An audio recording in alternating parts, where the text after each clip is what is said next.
Hello friends, நான் உங்க daily தமிழச்சி எல்லாரும் எப்படி இருக்கீங்க? நான் ரொம்பவே நல்லா இருக்கேன். இன்னைக்கு என்ன வீடியோ பார்க்க போறோம் பாத்தீங்கன்னா ஒரு டே இன் மை லைஃப். அதுல வந்து வெயிட் லாஸ், வெயிட் மெயின்டெனிங்க்கு ஒரு நார்மலான ஒரு vlog தாங்க இருக்க போகுது. நம்மளோட லைஃப் ஸ்டைல் vlog வந்து இருக்க போகுது. சோ ஸ்கிப் பண்ணாம வீடியோ பாருங்க. கண்டிப்பா ஏதாவது ஒரு விதத்துல உங்களுக்கு யூஸ்ஃபுல்லா இருக்கும். நம்ம சேனலுக்கு நீங்க ஃபர்ஸ்ட் டைம் இருக்கீங்க அப்படின்னா மறக்காம சப்ஸ்கிரைப் பண்ணி சப்போர்ட் பண்ணுங்க. இது வரைக்கும் சப்ஸ்கிரைப் பண்ணி சப்போர்ட் பண்ணிச்சுக்கோங்க. எல்லாருக்குமே ரொம்ப ரொம்ப நன்றி. இந்த வீடியோ ஏதாவது ஒரு விதத்துல கண்டிப்பா உங்களுக்கு யூஸ்ஃபுல்லா இருக்கும் நினைக்கிறேன். யூஸ்ஃபுல்லா இன்ஸ்டா ஒரு லைக் கொடுத்து என்ன வந்து மோட்டிவேட் பண்ணுங்க. நிறைய ஷேர் பண்ணி விடுங்க. அவ்வளவுதான் நினைக்கிறேன். சில டவுட்ஸ் வந்து இருக்குது. அதெல்லாம் பார்த்ததுக்கு அப்புறம் இன்னைக்கு டே vlog வந்து பார்க்கலாம். ஸ்கிப் பண்ணாம வீடியோ பாருங்க. கண்டிப்பா உங்களுக்கு யூஸ்ஃபுல்லா இருக்கும். வாங்க. 2 தடவை ஸ்கிப் பண்ணாம பாக்குறது முன்னாடி ஒரு தடவை சொல்லிட்டு இப்ப ஒரு தடவை சொல்லிட்டு நினைக்கிறேன். பரவாயில்ல. ஏன்னா ஸ்கிப் பண்ணாம பாத்தீங்கன்னா உங்களுக்கு தான் யூஸ்ஃபுல்லா இருக்கும். ஏன்னா ஒரு சில நேரம் வந்து பாத்தீங்கன்னா நிறைய அதே ரிப்பீட்டட் கொஸ்டின்ஸ் தான் கேக்குறீங்களா. சோ அது வந்து ஸ்கிப் பண்ணாம பாத்துட்டீங்கன்னா உங்களுக்கு ஒரு யூஸ்ஃபுல்லா தான் இருக்க போகுது. நிறைய விஷயம் இப்ப நிறைய பேர்லாம் vlog வந்து ஷேர் பண்றது ஒரு என்டர்டைனிங்கா இதெல்லாம் பண்றாங்க.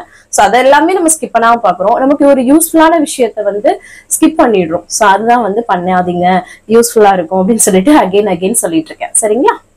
பல்லு வலி எப்படிக்கா இருக்கு? இப்ப பரவாயில்லையா? பல்லு வலி ரொம்ப மோசமான வலி, கொஞ்சம் பாத்துக்கோங்க. அப்புறம் இந்த கடுக்காய் பொடி அது கூட வந்து உப்பெல்லாம் வச்சு வைங்க அப்படின்லாம் சொல்லியிருந்தீங்க. இது வந்து பாத்தீங்கன்னா இப்போ ஒரு வருஷம் 2 வருஷத்துக்குள்ள வந்த பல்லு இது, இந்த கடகா பல்லு. அது வந்து பாத்தீங்கன்னா அது வந்து டேமேஜ் ஆயிடுச்சு. அது வந்து கிராஸாவும் வந்திருக்கு எனக்கு. அப்படிங்கும்போது அதை எடுத்துதான் ஆகணும்னு சொல்லிட்டாங்க. ஏன்னா ரொம்ப பெயின். இவ்வளவு நாள் வந்து நம்ம வந்து எல்லாருமே பண்றது அசால்ட்டா. அது வந்து லைட்டா பூச்சியோ ஏதோ ஒண்ணு தெரியுதுன்னா நம்ம அப்பவே போய் காட்டுறது கிடையாது. அதனால நமக்கு ஏதோ ஒரு வலி வருது அப்படின்ற பட்சத்துக்கு மட்டும் தான் நம்ம வந்து ஹாஸ்பிட்டலுக்கே போறோம். எத்தனை பேர் இந்த மாதிரி இருக்கீங்கன்னு மறக்காம கமெண்ட்ஸ்ல சொல்லுங்க. ஏன்னா நம்ம எல்லாருமே அப்படிதான் இருக்கிறோம். ஒரு பிரச்சனை அதனால வருது அப்படின்ற ஒரு ஸ்டேஜுக்கு, ஒரு முத்தின ஸ்டேஜுக்கு ஆயிடுது. நம்ம பல்லு இப்ப வந்து டேமேஜ் ஆயிடுச்சு. இதை வந்து புடுங்கிதான் ஆகணும்ன்ற மாதிரி ஒரு கண்டிஷன்ல இருக்குது என்னோடது. நான் கூட ஃபில் பண்ணலாம் அப்படின்ற மாதிரி எல்லாம் யோசிச்சேன். இது ரொம்ப குடஞ்சிருச்சு. அது போக கிராஸா இருக்குது பல்லு. அப்படிங்கும் போது இது நரம்பு பிரச்சனைக்கு இது பிரச்சனைன்ட்டாங்க. ரொம்ப வலி. இப்ப வந்து ஒரு 5 நாளைக்கு வந்து ஒரு மாத்திரை கொடுத்துருக்காங்க. சோ அது வந்து சாப்பிடறதுக்கு முன்னாடி காலையும் நைட்டும் வந்து போடுற மாதிரி கொடுத்துருக்காங்க. கொஞ்சம் பரவாயில்லாம இருக்குது. இருந்தாலும் இந்த தண்ணி எல்லாம் குடிக்கும் போது அந்த இழுக்கிறோம் இல்லையா, உறிஞ்சுற மாதிரி குடிக்கிறோம் இல்லையா, முழுங்குறோம். அப்ப இங்க இந்த பல்லுல வந்து அந்த அப்சர்வ் பண்ணும்போது கொஞ்சம் பெயின் இருக்குது. அது பல்லு வலி, கொடுமையான வலி. அது நிறைய பேர் சொல்லியிருந்தீங்க. உண்மை அதுதாங்க. நம்ம வந்து மத்த ஏதாவது வலினா கூட ஏதோ ஒரு விஷயம் பண்ணிருக்கேன். இது வந்து பாத்தீங்கன்னா நம்ம பாடியே ஆக்டிவேட் பண்ற மாதிரியான ஒரு உச்சியை பிடிச்சி இழுக்கும். அது ஒரு பருக்க சோறு போய் அங்க குத்திடுச்சுன்னா அப்படியே இழுக்கும் பாருங்க ஒரு வலி. இப்போ கொஞ்சம் பரவாயில்ல. இந்த ஒரு சைடே மெண்டுட்டு இருக்கிறேன் நானு. பரவாயில்ல. இப்போ கொஞ்சம் அது எப்படியாவது வந்து அந்த பல்ல வந்து புடுங்கிடணும். சோ கவன் பர்த்டே வேற வந்து சாட்டர்டே வருதா. சோ அதுக்கப்புறம் அந்த டயத்துல நம்ம வந்து படுத்துடக்கூடாது. புடுங்கிட்டு ஏதாவதுனா அப்படின்னு சொல்லிட்டு அது ஒரு பயமா இருக்கு. இதுக்கு முன்னாடி நான் ஃபில்லிங் எல்லாம் பண்ணிருக்கேன். கிளீன் அப் பண்ணி ஃபில் பண்ணிருக்கேன். ஒரு பல்லு நீட்டா பல்லு மாதிரியே வந்து வச்சிருக்காங்க. ஆனா இது வந்து எனக்கு எல்லாத்தையுமே கேட்கிறேன். என் ஃப்ரெண்ட்ஸ் சர்க்கிளே இருக்கட்டும், உங்ககிட்ட கேட்டுறது நிறைய பேர் சஜஷன் சொல்லியிருந்தீங்க. புடுங்கினதுக்கு அப்புறம் கொஞ்ச நாள் வலிக்குன்ற மாதிரி ஒரு 2 days அந்த மாதிரி. சோ அந்த மாதிரி நிறைய பேர் சொல்லும் போது ஒரு பயம் இருக்குது. சோ நம்ம பையன் பர்த்டே வந்து நல்லபடியா பண்ணணும், சிம்பிளா தான் பண்ணுவோம். அன்னைக்கு நம்ம வந்து சோர்ந்து இருக்க கூடாது அப்படின்ற ஒரு இது இருக்கும் இல்லையா. சோ அதனால யோசிச்சுட்டு இருக்கிறேன். சோ இருந்தாலும் பாப்போம். எப்படியாவது புடுங்கிதான் ஆகணும். நாளைக்கு என் ஃப்ரெண்ட் ஜோதி இருக்காங்கல்ல, அவங்களே கூப்பிட்டுருக்கேன் ஒரு ஹாஸ்பிட்டல் போறதுக்கு. என் ஹஸ்பண்ட்க்கு வந்து ஆஃபீஸ் இருக்குங்க. தம்பி பர்த்டே அன்னைக்கு லீவ் போடுற மாதிரி இருக்கும். ஒரு நேத்து ஒரு செக்அப் பண்ணோம் இல்லையா, அவங்க வந்து சர்ஜரி மாதிரி பண்ணுவாங்க இல்ல பல்லு புடுங்குறதுக்கு. அங்க வந்து ஆள் இல்லை அப்படின்னு சொல்லி சொன்னாங்க அதுக்கு. ஆனா பெரிய ஹாஸ்பிட்டல் தான் போனோம். இன்னும் நிறைய இருக்குது. பட் நமக்கு பக்கத்துல எதுவும் இல்லைங்க. கொஞ்சம் தூரமா இருக்கிற மாதிரி இருக்கு. பிள்ளைங்களை விட்டுட்டு போக முடியாது. அம்மாச்சியும் வேலை, ஹஸ்பண்டும் வேலை. என்ன பண்ண முடியும் யோசிச்சு பாருங்க. சோ அதான் கவனை நாளைக்கு ஸ்கூல்ல அனுப்பிட்டு சின்னவனை மட்டும் கூட்டிக்கிட்டாவது, இல்லைன்னா அம்மாச்சிட்டு சின்னவனை ஏதாவது ஒரு விட்டுட்டு நானும் ஜோதி இருக்காங்களே என் ஃப்ரெண்ட், ஜோதிக்கும் காட்டணும்னு சொல்லிச்சு. ஸோ 2 பேரும் போயிட்டு ஒரு செக்அப் பக்கத்துல ஒரு ஹாஸ்பிட்டல்ல இருக்கு, அங்க போய் பார்த்துட்டு வரலாம். அங்க நல்லா இருக்கும், பல்லுக்கு வந்து நல்லா பார்ப்பாங்கன்னு சொன்னாங்க. சோ அதை செக்அப் பண்ணிட்டு வந்துட்டா புடுங்குற அன்னைக்கு ஹஸ்பண்ட் வந்து இருப்பேன், நான் லீவ் போட்டுக்கிறேன் அப்படின்னு சொல்லியிருக்காங்க. சோ அதனால நாளைக்கு பிளான் பண்ணியிருக்கோம் போகணும்ட்டு. பார்க்கலாம். பல்லு வலி சரியாகணுங்க எப்படியாவது. சோ எல்லாருமே ரொம்ப அன்பை தெளிச்சிருந்தீங்க. ரொம்ப ரொம்ப நன்றி. இவ்வளவு அக்கறையா கேட்டதுக்கு எல்லாத்துக்குமே ரொம்ப ரொம்ப நன்றி. அதுக்கப்புறம் நம்மளோட ரொம்ப ஓவரா பேசாதீங்க, ரொம்ப இரிட்டேட் ஆகுது நீங்க பேசுறதுன்னு ஒருத்தவங்க கூட கமெண்ட் பண்ணியிருந்தாங்க. அது கீழே 2 பேரும் வந்து சொல்லியிருந்தாங்க, பார்க்க பிடிக்கலன்னா நான் என்ன சொல்றேன், இந்த விஷயம் நிறைய பேர் பிடிச்சு பாக்குறீங்க அப்படின்ற போது பிடிக்காதவங்க அதை ஸ்கிப் பண்ணிட்டு போயிடுறான். அதை பார்க்கவே தேவை கிடையாது. பார்த்துட்டு அதை ஒருத்தவங்களோட மனசை கஷ்டப்படுத்தணும்னு ஏன் அப்படி செய்யறாங்கன்னே தெரியல. ஒரு விஷயம் சொல்லுவாங்களோ, உதவி செய்யாலாட்டினாலும் உபத்திரியம் செய்யாதேன்னு சொல்லி நிறைய பழமொழி இருக்குது. அது உண்மைதான். ஏன்னா அடுத்தவங்க மனசை அப்படி காயப்படுத்துறதுல உங்களுக்கு என்ன கிடைக்குது? எத்தனையோ யூடியூப் வீடியோ இருக்கு, உங்களுக்கு பிடிக்கலையா அந்த வீடியோ பார்த்துட்டு போயிட்டே இருக்கணும். இது நிறைய பேருக்கு வாழ்க்கையில யூஸ்ஃபுல்லா இருக்கு இல்லையா? அது அவங்களுக்கு நான் பாக்குறதா, இந்த ஒரு பேருக்காக நான் பாக்குறதா? யோசிச்சு பாருங்க. 1000 பேரு இதனால நல்லா இருக்காங்கன்றத பாக்குறது, இந்த ஒரு பேரு வந்து இப்படி இருக்காங்கன்ட்டு ஏதோ ஒரு சொல்லுவாங்கல்ல, எதையோ ஒண்ணு கமெண்ட் பண்ணணும், அடுத்தவங்கள இது பண்ணலாம் அப்படின்ற ஒரு டார்கெட்ல வரும். நம்ம ஒண்ணும் பண்ண முடியாது. சோ நமக்கு மேக்சிமம் இந்த மாதிரிலாம் வந்ததே கிடையாது. இந்த மாதிரி நேத்து தான் வந்தது. சரி, அதெல்லாம் இக்னோர் பண்ணிட்டு போயிருவோம், என்ன அவ்வளவுதான். இவ்வளவு பேருக்கு முன்னாடி இந்த இதெல்லாம் இவங்க சொல்றது என்ன ஆக போகுது சொல்லுங்க? அவ்வளவுதான். அவங்களுக்கு ஒரு வேலை நம்மளோட அந்த இது நம்ம பேசுறது அந்த அளவுக்கு பிடிக்கல போல இருக்கு அப்படின்ட்டு யோசிச்சுக்க வேண்டியதுதான். பிடிக்கலன்னா நீங்க வந்து என்கிட்ட சொல்ல வேண்டாம், நீங்க வாட்டுக்கு பார்க்காம போயிடலாம் இல்லையா? அது வந்து அடுத்து ஆப்போசிட்ல நம்ம ஒரு ஹார்ட் ஒர்க் போட்டுட்டு இருக்கோம், அதுல வந்து இப்படி சொல்லும் போதே நம்ம டவுன் ஆகிறதுக்கு கஷ்டப்படுறதுக்கு வாய்ப்பு இருக்குல்ல. நம்ம கஷ்டப்படுத்தணுமேன்றதுக்காகவே சொல்லுவாங்க சில பேரு. அதெல்லாம் நம்ம வந்து என்ன பண்றதுங்க? எனக்கு ஆனா நிறைய அததான் சொல்லியிருந்தாங்க, வந்து விளாக்ஸ் போயிட்டு இப்படி சொல்றாங்களேப்பா அப்படின்னு சொல்லிட்டு கிருத்தியாக்கெல்லாம் சொல்லியிருந்தாங்க. அதுதான் எனக்கே சிரிப்பா இருந்ததுக்கா. உண்மைதான். அப்புறம் என் ஃப்ரெண்டுமே சத்யான்னு சொல்லிட்டு அவங்க வந்து சொல்லியிருந்தாங்க, நாங்களாம் இன்னும் எக்ஸ்டெண்ட் ஆகாதான்னு பாத்துட்டு இருக்கோம், இவங்க என்ன இப்படி சொல்றாங்கன்னா அதுதான் அப்ப நான் வளர்ந்து வர்றேன் அப்படின்னு சொல்லியிருந்தாங்க. அவ்வளவுதான், வேற என்ன சொல்றதுன்னு எனக்கு தெரியல. அதுக்கப்புறம் வந்து டெய்லி உங்களோட வெயிட்டை வந்து காட்டுங்கன்னு சொல்லிருந்தீங்க. கண்டிப்பா காட்டுறேன். இப்போ உங்களோட கரண்ட் வெயிட் எவ்வளவுன்னு கேட்டீங்க. 59 சம்திங்ல மெயின்டைன் பண்ணி ஓரளவுக்கு கொண்டு போயிட்டு இருக்கேன் சிஸ்டர்ஸ். ஹேர் ஃபால் ரொம்ப இருக்கு, அதுக்கு ஏதாவது சொல்லுங்கன்னு சொல்லியிருக்கீங்க. ஹேர் ஃபால்க்கு நம்ம ஹேருக்கான ஒரு கேர் பண்ணுவோம் இல்லையா? ஹேர் ஆயில் வச்சுட்டா நம்ம வந்து வெளில போகக்கூடாது அதெல்லாம் சொல்றாங்க இல்லையா? ஹேர் வாஷ் பண்ணிடணும். அதுக்கப்புறம் அது விட்டுருங்க. மற்றபடி ஹெல்த்தியா சாப்பிட்றதுலயும் நம்மளோட ஹேர் க்ரோத் வந்து இருக்குது. ஹேர் வந்து பாத்தீங்கன்னா க்ரோத்துக்கு வந்து நம்ம கரெக்டா ப்ரோட்டீன் ஃபைபர், நிறைய தண்ணி குடிக்கிறது, கரெக்டா சாப்பிடுறது, இதெல்லாம் பண்ணும்போது உங்களுக்கு நல்ல ஹேர் க்ரோத் வந்து இருக்கும். ஸோ ஏதோ ஒண்ணு மிஸ் பண்ணிடுறீங்கன்னு நினைக்கிறேன் சாப்பாட்டுல. நம்ம வெயிட் லாஸ் பண்றோம் அப்படின்றதுக்காக பட்னியா இருக்கிற மாதிரி நினைச்சிட்டு நம்ம அப்படி சாப்பிட்டுக்கிறோம். அப்படி சாப்பிடவே கூடாது. கரெக்டா ப்ரோட்டீன் ஃபைபர் எடுத்தீங்கன்னா தான் உங்களோட ஸ்கின், ஹேர் எல்லாமே வந்து கரெக்டா இருக்கும். ஹெல்தியா வெயிட் லாஸ் பண்ண முடியும். சரிங்களா? வித்யா சிஸ்டர் சொல்லியிருந்தாங்க, நான் வந்து ஈரோடு உங்களோட பிக் ஃபேன் அப்படின்னு சொல்லியிருந்தாங்க. ரொம்ப ரொம்ப நன்றி சிஸ்டர். இதெல்லாம் வந்து அந்த அளவுக்கு பெரிய ஆள்லாம் கிடையாது. நம்ம எப்படி எடுத்துக்கிறது அப்படின்னா, என்ன ரொம்ப உங்களுக்கு பிடிச்சிருக்கு அப்படின்னு சொல்லி எடுத்துக்க வேண்டியது. அதுதான் ரொம்ப சந்தோஷமா இருக்குது. இந்த உலகத்துல நம்மள வந்து பிடிச்சவங்க இருக்காங்க அப்படின்னு நினைக்கும் போது, இவ்வளவு பேர் அப்படின்னு இவ்வளவு பெரிய பெரிய சந்தோஷம். இந்த யூடியூப் வந்ததுல நமக்கு கிடைச்ச ஒரு விஷயம் இதுதான். சோ அது ரொம்ப ரொம்ப சந்தோஷங்க. அதுக்கப்புறம் எப்படி டயட் இருந்தாலும் எனக்கு வந்து வெயிட்டே குறைய மாட்டேங்குது, அதுக்கு என்ன பண்றது சிஸ்டர்னு சொன்னீங்க. அப்படி கிடையாது. கரெக்டா நீங்க வெயிட் டயட் பண்ணும்போது சூப்பரா குறைக்கலாம். சரிங்களா?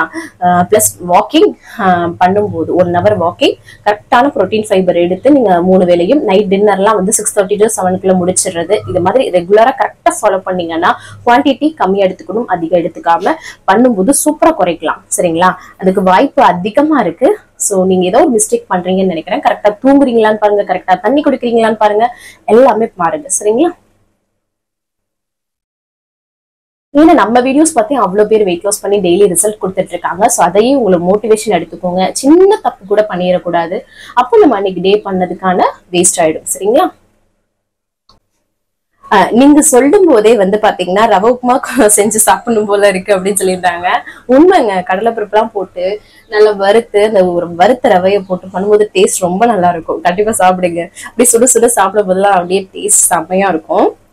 அதுக்கப்புறம் வந்து கொஞ்சம் டேஸ்டா இருக்கேன்னு சொல்லிட்டு கொஞ்சம் அதிகமா சாப்பிட்டா கூட வெயிட் கெயின் ஆயிருது. உண்மை அதுதான். அதனாலதான் வந்து ப்ரோட்டீன் ஃபைபரை வந்து நம்ம மோர் இன்டேக் பண்ணும்போது நமக்கு வந்து ஃபில்லிங்கா இருக்கும். சரிங்களா?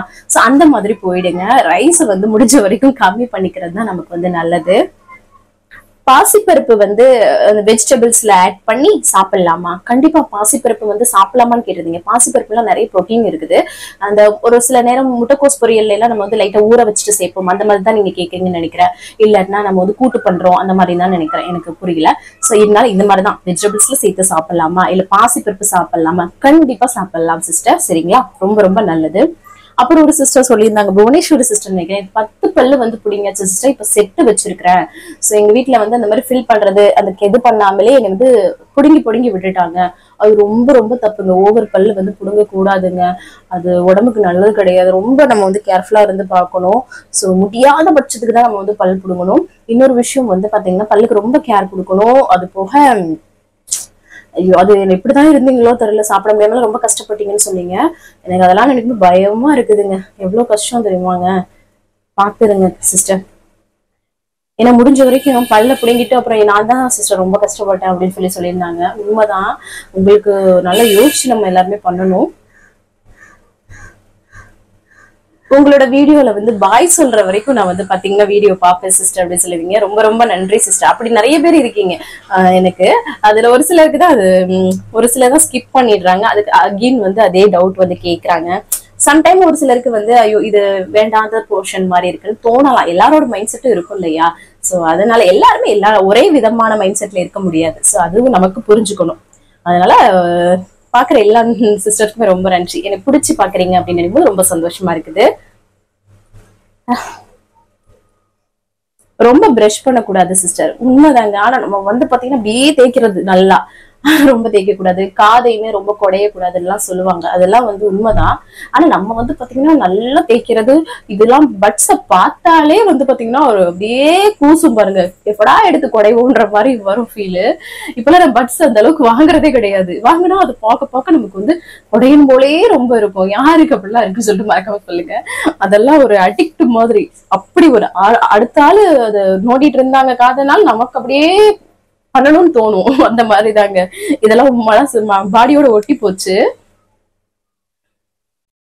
அதுக்கப்புறம் டுடே கருப்பு கவனி கஞ்சி வந்து செஞ்சு குடிச்ச சிஸ்டர் அப்படின்னு சொன்னாங்க. உண்மையாவே ரொம்ப ரொம்ப நல்லதுங்க. டெய்லி ஏதாவது ஒரு வேலையில எடுத்துக்கோங்க. ரொம்ப ரொம்ப நல்லது. வெயிட் லாஸ்க்குன்னு சரி, மெயின்டைன் டைம்ல உங்க உடம்புக்கு ரொம்ப ரொம்ப நல்லது. அதுக்கப்புறம் ஒரு சிஸ்டர் சொல்லியிருந்தாங்க, சூப்பரா சொல்லியிருந்தாங்க. எனக்கு ரொம்ப சந்தோஷமா இருந்தது. ஜனவரி 21 அவங்களோட வெயிட் லாஸ் ஜேர்னியை ஸ்டார்ட் பண்ணிருக்காங்க.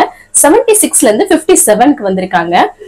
அவங்க பேர் வந்து பிரியங்கான்னு சொல்லியிருந்தாங்க. ரொம்ப ரொம்ப சந்தோஷமா இருந்தது. நம்மளோட வீடியோஸ் பார்த்து இந்த அளவுக்கு ரிசல்ட் கொண்டு வரும்போது உண்மையாவே ரொம்ப ரொம்ப சந்தோஷமா இருக்கு சிஸ்டர். உங்களோட அந்த கன்சிஸ்டன்டான எஃபோர்ட் தான் காரணம். ரொம்ப ரொம்ப வாழ்த்துக்கள். இதுல நீங்க இந்த கேஜி குறைச்சதுல நீங்க எவ்வளவு சந்தோஷப்பட்டிருப்பீங்க. உங்களோட ட்ரெஸ்ஸிங்ல எவ்வளவு மாற்றம்லாம் நடந்திருக்குன்னு நீங்க ரியலா ஃபீல் பண்ணிருப்பீங்க. நிறைய பேர் சொல்லியிருப்பாங்க. அதெல்லாமே சந்தோஷமா இருக்கு. நீங்க வந்து இப்ப கமெண்ட்ல சொல்லாம நீங்க என்னெல்லாம் பண்ணீங்கன்னு ஒரு சிஸ்டர் கூட கேட்டிருந்தாங்க. சோ தொடர்ந்து உங்களோட முயற்சியை போடும்போது கண்டிப்பா உங்களாலையும் இந்த மாதிரி வெயிட் லாஸ் பண்ண முடியும். வாழ்த்துக்கள் சிஸ்டர். Super super. இதே மாதிரி மெயின்டைன் பண்ணிக்கோங்க. இவ்வளவு தூரம் குறைச்சாச்சு. இனி மெயின்டைன் பண்றதுலதான் வந்து பெருசு வந்து சக்சஸ் வந்து இருக்கு. சரிங்களா? வீடியோ வரலன்ட்டு காலைல 2 தடவை யூடியூப்ல வந்து பாத்துட்டு போறேன் சிஸ்டர் அப்படின்னு சொல்லியிருந்தாங்க ஒரு சிஸ்டர். ரொம்ப ரொம்ப நன்றிங்க. நம்மளோட வீடியோ பாக்குறதுக்கு அவ்வளவு ஆர்வமா இருக்கீங்க. அதுவும் இப்பதான் வந்து வெயிட் லாஸ் வீடியோ கூட போடல, நார்மலா விளாக் தான் போடுறேன். அதுக்குமே இவ்வளவு பிடிச்சு பாக்குறீங்கன்னு நினைக்கும் உண்மையாவும் சந்தோஷமா இருக்குங்க. நன்றி நன்றி சிஸ்டர். கோதுமை ரவை வெண்பொங்கல் மார்னிங் பிரேக்ஃபாஸ்ட் பண்ண சிஸ்டர், நல்லா இருந்தது அப்படின்னு சொன்னீங்க. உண்மையாவே ரொம்ப ரொம்ப நல்லா இருக்குங்க. எனக்குமே என்னோட ஃபேவரெட் அது.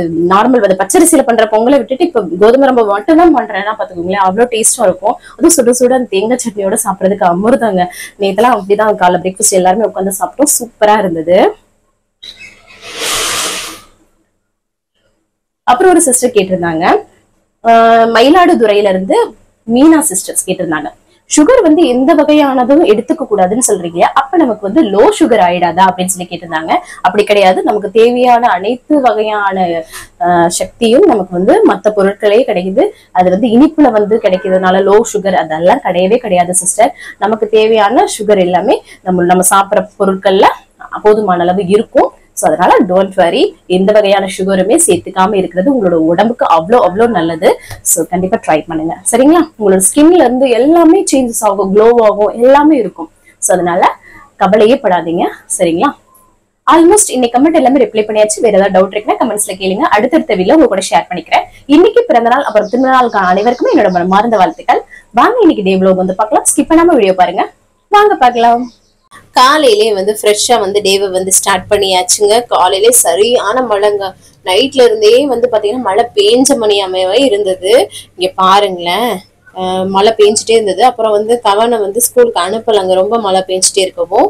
ஸோ அதுக்கப்புறம் காலைல டே வந்து ஸ்டார்ட் பண்றது தண்ணி குடிச்சு தான் வந்து ஸ்டார்ட் பண்ண. அதுக்கப்புறம் சரி பால் வந்து காய்ச்சிடலான்னு சொல்லிட்டு அம்மாச்சிக்கு மாமாவுக்கு வந்து காஃபி வந்து ஃபர்ஸ்ட் வந்து போட்டு கொடுத்துட்டு அதுக்கப்புறமா வந்து வேலை ஸ்டார்ட் பண்ணிட்டேன். என்னன்னு பாத்தீங்கன்னா நேற்று வச்ச சாம்பார் இருந்துச்சு, அதை சூடு பண்ணி ஒரு பவுல்ல மாத்தி வச்சுட்டு அதுக்கப்புறம் 2 ப்ரௌன் பிரெட் வந்து வாங்கிட்டு வந்துட்டாங்கங்க. அது அப்படியே இருந்துச்சு, அப்புறம் பூசண புத்துரும் வேஸ்ட் ஆயிடும். ஸோ அதனால சரி இன்னைக்கு பிரெட் டோஸ்ட் பண்ணிடலாம் அப்படின்ட்டு ஃபர்ஸ்ட் வந்து பிரெட்டை டோஸ்ட் பண்ணி அம்மாச்சிக்கு வந்து பட்டர் அப்ளை பண்ணலான்ட்டு ஃப்ரிட்ஜ்ல இருந்து முன்னாடியே பட்டர் எடுத்து வைக்காம இருக்கும். இங்க ஹார்டா இருக்கு பாருங்க. பிரெட்டை நல்லா டோஸ்ட் பண்ணிட்டு அந்த சூட்ல அப்ளை பண்ணிட்டோம்னா டக்குன்னு மெல்ட் ஆயிடும். ஸோ அதனால வந்து அப்படியே வந்து அம்மாச்சிக்கு வந்து எடுத்து வச்சுட்டேன். அதுக்கப்புறம் காஃபியும் போட்டுட்டு அம்மாச்சிக்கு கொஞ்சம் நட்ஸ் எல்லாமே வச்சு அந்த பிரெட் இருக்குல்லையே அதுவும் காஃபி வச்சு கொடுத்துட்டு வந்துட்டேன். அதுக்கப்புறம் சரி அரிசியை கொஞ்சம் ஊற போடலாம், அரை கிளாஸ் தாங்க, ஹஸ்பண்ட்க்கு மட்டும் வர்ற மாதிரி தக்காளி சாதம் பண்ணலான்ட்டு டக்கு டக்குன்னு பண்ணிட்டு இருந்தேங்க. பல்லு வலின்னு சொன்னேன் இல்லையா, கொஞ்சம் பரவாயில்ல, இருந்தாலும் சரி ஏதாவது ஒண்ணு செஞ்சு கொடுத்துடணுங்க, இல்லாட்டி எனக்கு சாட்டிஸ்ஃபைடா இருக்கவே இருக்காது. அதனாலதான் ஸோ அதனால வந்து பாத்தீங்கன்னா டக்குன்னு தக்காளி சாதத்தை குக்கர்ல வந்து பண்ணிட்டு இருந்தேன். ஒரு அரை கிளாஸ் மட்டும் வச்சோன்னா கரெக்டாக இருக்கும்ட்டு தான் வேகமாக வந்து பண்ணிட்டு இருந்தேன் நான். ஸோ இந்த மாதிரி ஏன்னா ஆல்ரெடி ரெசிபி ஷேர் பண்ணிக்கோம்ல, ஸோ அதனால மிக்ஸ் பண்ணி விட்டு குக்கரை வச்சு விசில் வர ஆரம்பிச்சிடுச்சு. அதுக்கப்புறம் வந்து ஹஸ்பண்ட் லஞ்ச் பாக்ஸ் அப்படியே வந்து அந்த என்ன பண்ணேன்னா தயிரில் வந்து கொஞ்சம் சாட் மசாலா உப்பு போட்டு நல்லா பீட் பண்ணி வச்சு அவங்களுக்கு பிடிக்கும். அப்புறம் வெள்ளரிக்காய் அவனுக்கு கட் பண்ணி வச்சுட்டேன். குக்கர் ஓப்பன் பண்ணால் சூப்பர் போலுன்னு பாருங்களேன், அடியே பிடிக்காம எப்படி தக்காளி சாதம் சூப்பராக ரெடி ஆயிடுச்சு பாருங்க. அவருக்கு வந்து பார்த்தீங்கன்னா லஞ்ச் பாக்ஸில் எல்லாமே வச்சு பேக் பண்ணிட்டேன். அப்புறம் ஹஸ்பண்டும் ஆஃபீஸ்க்கு வந்து கிளம்பிட்டாங்க. ஸோ குப்பையை வந்து போகும்போதே போட்டுட்டு போகிறேன்னு சொல்லிட்டு எடுத்துகிட்டு போயிட்டாங்க. மழை எப்படி பெஞ்சிருக்கு பாருங்களேன், இப்போவும் தூத்தல் போட்டுக்கிட்டு தான் இருந்தது. அதுக்கப்புறமா எனக்கு பல்லு வலி இருக்கிற மாதிரி இருக்குன்னு சொன்னேன் இல்லையா, அதனால வந்து பார்த்தீங்கன்னா கொஞ்சம் பீனட் பட்டர் மட்டும் அப்ளை பண்ணி 2 ப்ரௌன் பிரெட், அது கோதுமையில செஞ்ச பிரெட்ல அதை அப்ளை பண்ணி மட்டும்தாங்க காலைல பிரேக்ஃபாஸ்டா வந்து எடுத்துக்கிட்டேன் நான். சிம்பிளா சாஃப்டா இருக்கும் இல்லையா அதனால. ஸோ அதுக்கப்புறம் கையோட பாத்திரம் கொஞ்சம் இருந்தது அப்படியே கழுவி போட்டுட்டேன். பிள்ளைங்களுக்கு சாப்பாடு முன்னாடியே கொடுத்துட்டேன். அதுக்கப்புறம் நான் வந்து குளிச்சு ஃப்ரெஷ் அப் வந்து பண்ணியாச்சு. காலைல கொஞ்சம் வலி இருந்தது, அதுக்கப்புறம் ஈவினிங் போக கொஞ்சம் வந்து அந்த மாத்திரை எல்லாம் போடவும் சரியாயிடுச்சு. அதுக்கப்புறமா வந்து பாத்தீங்கன்னா பால் தான் வந்து காய்ச்சினேன். 11 மணி போல அம்மாச்சிக்கு இப்போ டீ காஃபி கொடுப்போம் இல்லையா, ஸோ அதனால ஸோ அதை வந்து ஃபர்ஸ்ட் அவங்களுக்கு காஃபி போட்டு அதை கொடுத்துட்டு வந்துட்டேன். அதுக்கப்புறமா சரி லஞ்ச் ப்ரிப்பரேஷன் வந்து ஸ்டார்ட் பண்ணலான்னு பார்க்கும்போது பிள்ளைங்களுக்கும் அப்புறம் பால் ஆற்றி கொடுத்துடலான்ட்டு அதை ஆற்றி கொடுத்துட்டு அப்புறம் அரிசியை வந்து ஊற வச்சிடலாம் அப்படின்னு சொல்லிட்டு அரிசியை களைஞ்சு குக்கர்லேயே ஊற வச்சிட்டோன்னா அப்புறம் டக்குன்னு நமக்கு வந்து விசில் விட்டுக்கலாம் அப்படின்னு சொல்லிட்டு அங்கிட்ட வந்து ஊற வச்சிட்டேன். அதுக்கப்புறமா சரி மிஷின்ல துணியை போட்டு விட்டுலான்னு லிக்விட் காலி ஆயிடுச்சு, அப்பதான் ஆர்டர் போட்டேன்.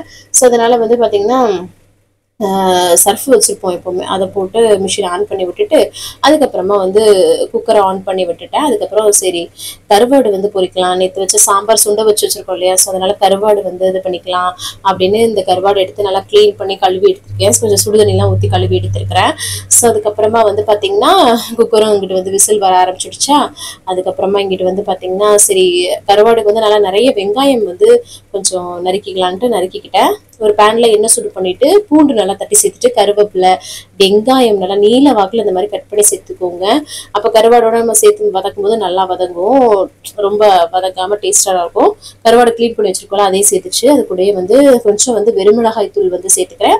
அதுக்கப்புறம் காரத்துக்கு ஏற்ப வாரமிளகாய் என்று சொல்றேன் பாருங்க, வரமிளகாயை சேர்த்து நல்லா இந்த மாதிரி மிக்ஸ் பண்ணோம்னா அந்த வெங்காயம் கருவாடு எல்லாம் சொல்ல நல்லா வந்து வதங்கி வந்துடும். ஸோ அதை நல்லா அப்படியே வறுத்து எடுத்துக்கணும். ஸோ டேஸ்ட் இது ரொம்ப நல்லா இருக்குங்க. சரி சிம்பிளாகவும் முடிச்சிடலாம் அப்படின்ட்டு டக்குன்னு முடிச்சுட்டேங்க நான். ஸோ சூப்பராக கருவாட்டு பொரியல் ரெடி ஆயிடுச்சு பாருங்களேன், சாம்பாருக்கு நல்லா இருக்கும். ஸோ அதுக்கப்புறம் சாதம் பாருங்களேன், குக்கர் ஓப்பன் பண்ண எப்படி பூ போல இருக்கு பாருங்களேன், சூப்பராக ரெடி ஆயிடுச்சா. அம்மாச்சிக்கு சாதம், அந்த சுண்டை வச்ச சாம்பார், அந்த கருவாடு பிரட்டெல்லாம் கருவாடு பொரியெல்லாம் வச்சு அம்மாச்சிக்கு பேக் பண்ணி கொண்டு போய் கொடுத்துட்டு வந்துடலான்ட்டு வாயி அது நாக்கு போய் இந்த பல்ல நோடிக்கிட்டே இருக்கிற போல தோணும் பார்த்தீங்களா, அந்த வழியில இருக்கும்போது அதுதான் அந்த ரியாக்ஷனு. நானும் அப்புறம் சாதம் அந்த சுண்டை வச்ச சாம்பார் கருவாடுலாம் வச்சு சூப்பரா வந்து சாப்பிட்டேங்க. செம்ம எம்மியான லஞ்சுங்க, சூப்பரா சாப்பிட்டேன். பிள்ளைங்களுக்கும் முன்னாடியே சாப்பாடுலாம் கொடுத்துட்டு அப்புறம் கையோட பாத்திரத்தை எல்லாம் கழுவி போட்டுட்டேன். அதுக்கப்புறமா வீடியோ எடிட்டிங் அதெல்லாம் பண்ணிட்டு இருப்பேன் ஈவினிங் போற ஷார்ட்ஸ் வீடியோக்கு. அதுக்கப்புறமா 4 மணி ஆயிடுச்சு, கவனை டியூஷன்ல விட்டுட்டு வந்துடலான்னு சொல்லிட்டு விட்டுட்டு வந்துட்டு அப்புறம் முட்டை தான் வந்து வேக போட்டேன் நான். ஸோ ஈவினிங் ஸ்நாக்ஸ் எதுவும் நான் பெருசாக எடுத்துக்கலங்க, எனக்கு பிடிக்கல, தண்ணி தான் வந்து நல்லா குடித்தேன். அப்புறம் அம்மாச்சிக்கு வந்து அந்த உப்புக்கல்லையும் கொஞ்சம் அந்த மூங் தால் அதுக்கப்புறம் வந்து காஃபிலாம் போட்டு அவங்களுக்கு கொடுத்துட்டு அப்புறம் நான் வந்து ஒரு 10 முட்டை வேக போட்டேங்க, ஆளுக்கு 2 வர்ற மாதிரி. சரி முட்டை தொக்கு பண்ணிடலாம் அப்படின்ட்டு சரிங்க. அப்புறமா முட்டையை வேக போட்டோமா இந்த சைடு வந்து பார்த்தீங்கன்னா கோதுமை மாவு, உப்பு, அப்புறம் வெது வெதுப்பான தண்ணியை வச்சு பிசைஞ்சோம்னா சப்பாத்தி நல்லா சாஃப்டாக வந்து வரும். ஸோ நல்லா பிசையணும். எந்த அளவுக்கு பிசைகிறோமோ அப்போ தான் வந்து நல்லா சாஃப்டாக வந்து சப்பாத்தி வந்து கிடைக்கும்.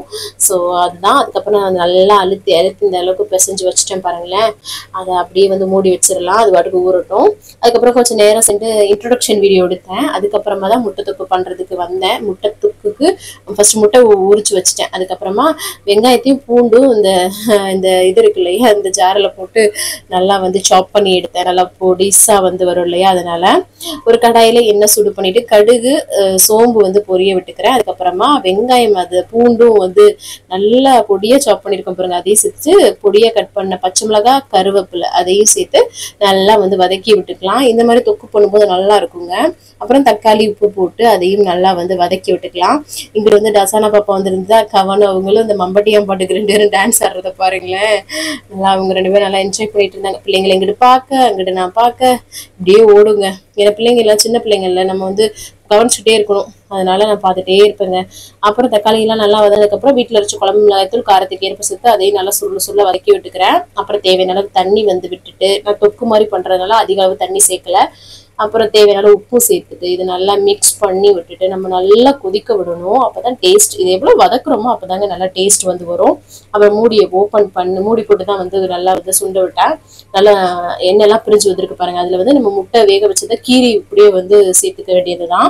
அவ்வளவுதான். சூப்பரா அப்படியே கிளறி விட்டு ஒரு 5 நிமிஷம் அதை குக் பண்ணோம்னா சூப்பரான முட்டை தொக்கு ரெடி ஆயிடும். சாதம், இட்லி, தோசை, சப்பாத்தி எல்லாத்துக்குமே அல்டிமேட்டா இருக்கும். அதுக்கப்புறம் சரி சப்பாத்தியை திரட்டி எடுத்துக்கலான்ட்டு முட்டை தொக்குல கொஞ்சம் கொத்தமல்லி தலை தூவி இருந்தா நல்லா இருக்கும். எங்கிட்ட இல்லை, அதனால சேர்க்கல. சரிங்களா?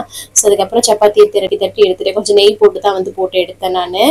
ஸோ ஹாட் பாட்டில் தான் வந்து போட்டு வச்சுட்டேங்க. அதுக்கப்புறமா 2 சப்பாத்தி 2 முட்டை தொக்கெல்லாம் வச்சு சூப்பராக சாப்பிட்டேன்.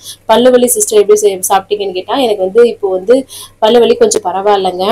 அதை மாத்திரை போடவும் கொஞ்சம் நல்லா இருந்தது. ஸோ அதனால சாப்பிட்டுக்கலாம் இப்படின்ட்டு சாப்பிட்டாச்சு. அதுக்கப்புறமா வந்து பார்த்தீங்கன்னா ஹஸ்பண்ட்க்கு, பிள்ளைங்க எல்லாருக்குமே வந்து டின்னர் கொடுத்துட்டேன். அதுக்கப்புறம் கையோட எல்லா பாத்திரத்தையும் விலக்கி போட்டுடலாம்னு சொல்லிட்டு விலக்கி போட்டுட்டேங்க. ஒரு வேலையை முடிச்சாச்சு. அதுக்கப்புறமா வந்து கையோட வந்து பாத்தீங்கன்னா தண்ணி குடிச்சு தான் இன்னைக்கு வந்து கம்ப்ளீட் பண்றேன். சீக்கிரமா நைட் டின்னர் எப்பவுமே முடிச்சிருங்க. அதுக்கப்புறம் எதுவும் சாப்பிட்டுக்காதீங்க. ஸோ இன்னைக்கிட்டே இந்த மாதிரி தாங்க வந்து போச்சு. கண்டிப்பா இந்த பிளாக் உங்களுக்கு பிடிச்ச மாதிரி யூஸ்ஃபுல்லா இருக்கும்னு நினைக்கிறேன். யூஸ்ஃபுல்லா இன்ஸ்டா ஒரு லைக் கொடுத்து என்னை வந்து மோட்டிவேட் பண்ணுங்க. நிறைய ஷேர் பண்ணி விடுங்க. மறக்காம எனக்கு வந்து தொடர்ந்து சப்போர்ட் கொடுத்துட்டே இருங்க. சரிங்களா? ஸோ நாளைக்கு இன்ட்ரெஸ்டிங்கான ஒரு பிளாக்ல உங்களை வந்து மீட் பண்றேன். இவ்வளவு நேரம் இந்த வீடியோவை பொறுமையா பார்த்த மிக்க நன்றி. பாய். நாளைக்கு பார்க்கலாம்.